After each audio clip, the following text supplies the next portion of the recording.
In the twilight of the Second Age, when the world of Middle-earth was still healing from the cataclysms of Morgotha's defeat, the Valar, divine powers of the West, sent emissaries to guide the Free Peoples against the rising shadow of Sauron.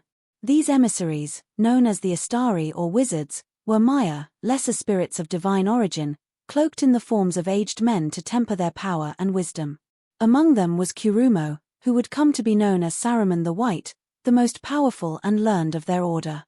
Saruman arrived in Middle-earth around the year 1000 of the Third Age, his white robes gleaming with an aura of authority, his staff a symbol of his divine mandate. His mission was clear: to unite the peoples of Middle-earth, to counsel and inspire, and to oppose Sauron's growing dominion. Yet, within Saruman's heart, a seed of ambition took root, one that would twist his path from wisdom to treachery. This is the story of Saruman's powers, his abilities, and the tragic arc of his fall, woven into the tapestry of Middle-earth's grand saga. Saruman, as a Maya, possessed innate powers far beyond mortal ken. His essence was akin to that of Sauron himself, though bound by the limitations imposed by the Valar.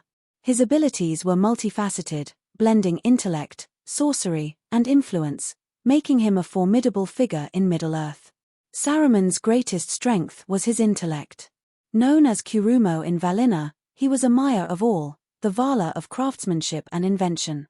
This heritage endowed him with an insatiable curiosity and a profound understanding of the world's workings. He delved into the histories of Middle-earth, studying the lore of the Elder Days, the forging of the Rings of Power, and the secrets of the enemy.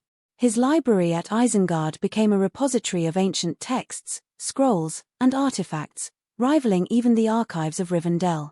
His knowledge extended to metallurgy, alchemy, and mechanics. Saruman's studies of Sauron's methods led him to understand the crafting of powerful artifacts, though he never rivaled the Dark Lord's skill. His analytical mind allowed him to anticipate the moves of allies and enemies alike, making him a master strategist in the early years of his tenure. Perhaps Saruman's most iconic ability was his voice, a tool of enchantment and persuasion. His speech could sway hearts, bend wills, and instill doubt or inspiration. This was no mere charisma but a form of subtle magic, rooted in his Maya nature. When Saruman spoke, his words wove a spell, clouding judgment and making his arguments seem irrefutable. This power was most evident in his dealings with the leaders of Middle-earth. At the White Council, his counsel was often heeded, even by the likes of Elrond and Galadriel. His voice could soothe the fears of kings or incite ambition in the weak. Yet, this gift was a double-edged sword, for it fostered arrogance, as Saruman began to see himself as the arbiter of Middle-earth's fate.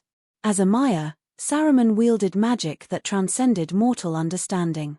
His sorcery was not the flashy spellwork of legend but a subtle manipulation of the world's natural forces. He could command elements to a degree, summon storms, or alter the environment around Isengard. His staff, a conduit of his power, amplified these abilities, allowing him to project his will across distances. Saruman's magic was most evident in his creation of the uruk-hai, a breed of orcs enhanced through alchemical and possibly magical means. These creatures were stronger, faster, and more resilient than their kin, capable of enduring sunlight, a feat previously unheard of. This act of creation, however, hinted at Saruman's growing corruption, as it echoed Sauron's own perversions of life. Upon taking residence in Orthanc, the ancient tower of Isengard, Saruman transformed the valley into a fortress of industry. His ability to organize and command was unmatched. He rallied men, orcs, and other creatures to his service, turning Isengard into a war machine. His logistical genius ensured that his armies were well armed, fed, and disciplined, a testament to his ability to bend disparate forces to a singular purpose.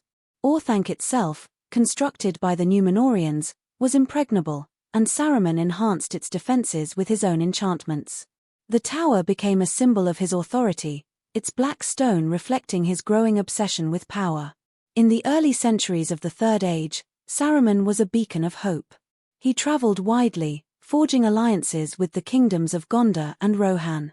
His counsel helped strengthen the defenses of the West, and his presence deterred Sauron's early probes.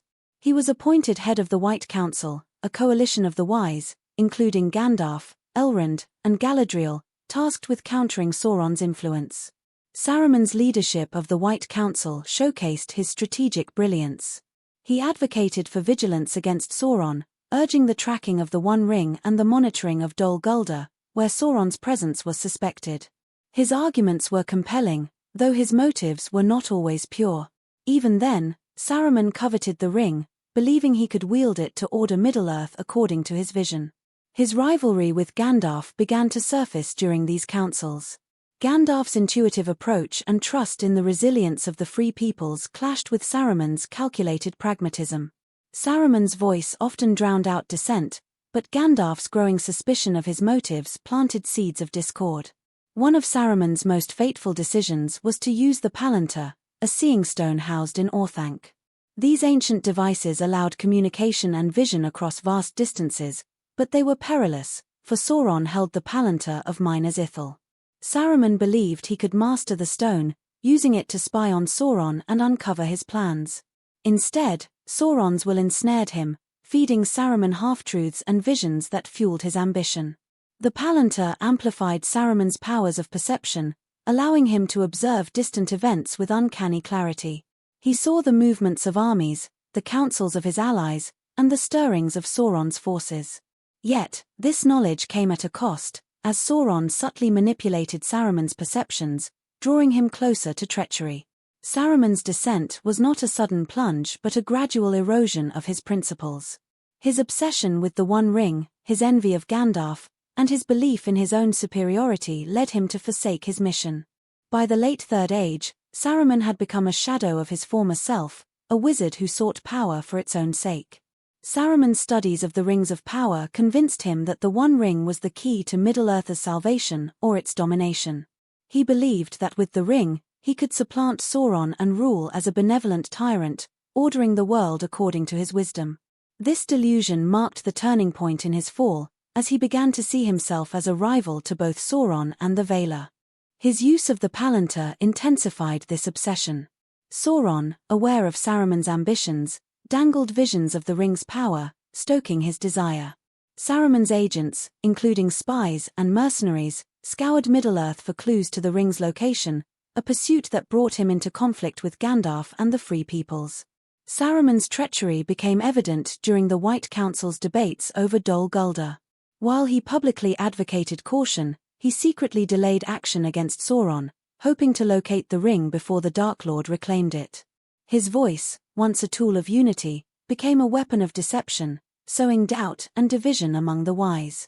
When Gandalf proposed an assault on Dol Guldur, Saruman relented, but only because he feared Sauron's growing strength might outpace his own plans. The attack drove Sauron from Mirkwood, but Saruman's duplicity ensured that the Dark Lord's true plans remained hidden. By the time of the Lord of the Rings, Saruman had forged a tenuous alliance with Sauron.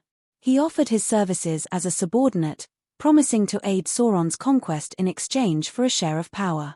Yet, Saruman's loyalty was a facade. He planned to betray Sauron once the ring was in his grasp. This alliance manifested in Saruman's creation of the uruk-hai and his assaults on Rohan. His armies, bolstered by orcs, Dunlendings, and war machines, sought to crush the kingdom of Theoden, weakening the Free Peoples and securing Isengard's dominance. Saruman's sorcery enhanced his forces, from explosive devices that breached Helm's Deep to enchantments that bolstered his troops' ferocity. Saruman's abilities were most vividly displayed during the War of the Ring, as he unleashed his full might against Rohan and the Fellowship. At Helm's Deep, Saruman's strategic genius and sorcery were on full display. His uruk-hai, armed with advanced weaponry and driven by alchemical enhancements, nearly overwhelmed the defenders. Saruman's use of explosive charges, likely derived from his studies of Sauron's methods, breached the Deeping Wall, a feat that showcased his mastery of destructive technology. His voice, too, played a role, as he sent emissaries to sow fear among Rohan's defenders. Though these efforts failed against the resolve of Aragorn and Theoden, they demonstrated Saruman's ability to wage psychological warfare. Saruman's influence over Theoden, king of Rohan, was a subtler but equally devastating use of his powers. Through his agent, Grima Wormtongue, Saruman poisoned Theoden's mind, weakening Rohan's leadership. Wormtongue's counsel, laced with Saruman's persuasive magic, turned Theoden into a shadow of his former self, leaving Rohan vulnerable. This manipulation was a testament to Saruman's ability to extend his influence through proxies. Even from Isengard, he could shape the fate of kingdoms, a power that rivaled Sauron's own.